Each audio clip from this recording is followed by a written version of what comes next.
The Dream Snake by Robert E. Howard. The night was strangely still.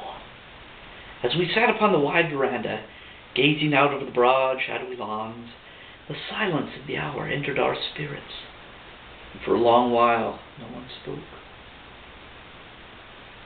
Then far across the dim mountains that fringed the eastern skyline, a faint haze began to glow, and presently a great golden moon came up, making a ghostly radiance over the land and etching boldly the dark clumps of shadows that were trees.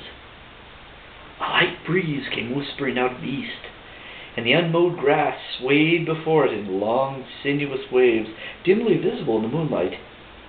And from among the group upon the veranda there came a swift gasp, a sharp intake of breath that caused us all to turn and gaze. Famine was leaning forward, clutching the arms of his chair, his face strange and pallid in the spectral light. A thin trickle of blood seeping from the lip in which he had set his teeth. Amazed, we looked at him, and suddenly he jerked about with a short, snarling laugh. "There's no need of gawking at me like a flock of sheep," he said irritably, and stopped short. We sat bewildered, scarcely knowing what sort of reply to make, and suddenly he burst out again. "Now I guess I'd better tell the whole thing, or you'll be going off and putting me down as a lunatic. Don't interrupt me, any of you. I want to get this thing off my mind. You all know that I'm not a very imaginative man, but there's a thing, purely a figment of imagination, that has haunted me since babyhood. A dream!" He fairly cringed back in his chair as he muttered, "A dream! And God, what a dream! The first time... No, I can't remember the first time I ever dreamed it. I've been dreaming that hellish thing ever since I can remember. Now it's this way. There's a sort of bungalow, set upon a hill in the midst of wide grasslands, not unlike this estate. But this scene is in Africa, and I am living there with a sort of servant, a Hindu. Just why I am there is never clear to my waking mind, though I am always aware of the reason in my dreams. As a man of a dream, I remember my past life, a life which in no way corresponds with my waking life, but when I am awake, my subconscious mind fails to transmit these impressions. However, I think that I am a fugitive from justice, and the Hindu is also a fugitive. How the bungalow came to be there, I can never remember, nor do I know in what part of Africa it is, though all of these things are known to my dream self. But the bungalow is a small one of very few rooms, and is situated upon the top of a hill. As I said, there are no other hills about, and the grasslands stretch to the horizon in every direction, knee-high in some places, waist-high in others.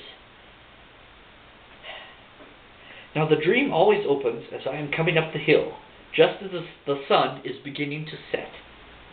I am carrying a broken rifle, and I have been on a hunting trip. How the rifle is broken, and the full details of the trip, I clearly remember dreaming, but never upon wakening. It is just as if a curtain were suddenly raised and a drama began, or just as if I were suddenly transferred to another man's body and life, remembering past years of that life and not cognizant of any other existence. And that is the hellish part of it. As you know, most of us dreaming are at the back of our consciousness, aware that we are dreaming. No matter how horrible the dream may become, we know that it is a dream, and thus insanity or possible death is staved off. But in this particular dream, there is no such knowledge.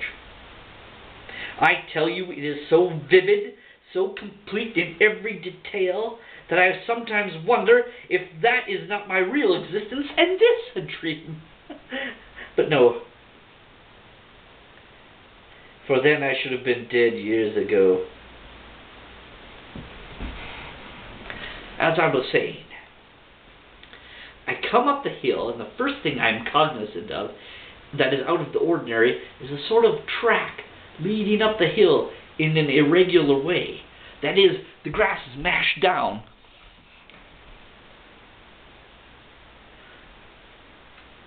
As if something heavy had been dragged over it. But I pay no especial attention to it, for I am thinking with some irritation of that the broken rifle I carry is my only arm, and that now I must forego hunting until I can send for another. You see, I remember thoughts and impressions of the dream itself, of the occurrences of the dream. It is the memories that the dream eye has of that other dream existence that I cannot remember. So, I come up the hill and enter the bungalow. The doors are open and the Hindu is not there. But the main room is in confusion. Chairs are broke, a table overturned.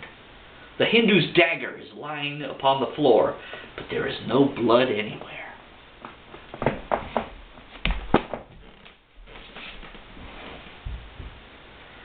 Now, in my dreams, I never remember the other dreams, as sometimes one does. Always it is the first dream. The first time. I always experience the same sensations in my dreams with as vivid a force as the first time I ever dreamed. So I am not able to understand this. The Hindu is gone, but... Dizzy, goddammit! You're interrupting my story. Get off of that chair!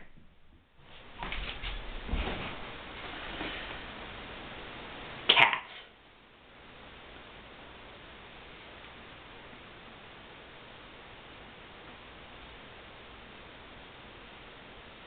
I completely forgot where I was. Son of a bitch. No, the show must go on.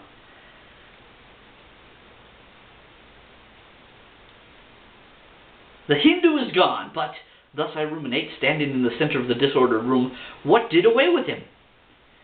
Had it been a raiding party of Negroes, they would have looted the bungalow and probably burned it. Had it been a lion, the place would have been smeared with blood.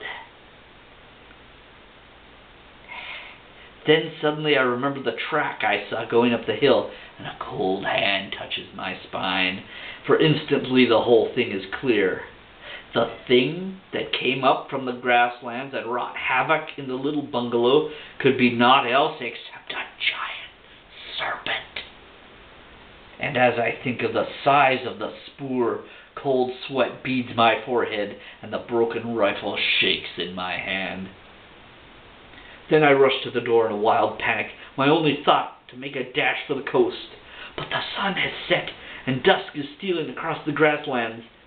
And out there somewhere, lurking in the tall grass, is that grisly thing, that horror. God! The ejaculation broke from his lips with such feeling that all of us started, not realizing the tension we had reached. There was a second's silence, then he continued. So I bolt the doors and windows, light the lamp I have, and take my stand in the middle of the room. And I stand like a statue, waiting. Listening. After a while the moon comes up and her haggard light drifts through the windows, and I stand still in the center of the room. The night is very still. Something like this night. The breeze occasionally whispers through the grass, and each time I start and clench my hands until the nails bite into the flesh and the blood trickles down my wrists. And I stand there and wait and listen, but it does not come that night. The sentence came suddenly and explosively, and an involuntary sigh came from the rest, a relaxing of tension. That fucking cat. Take two!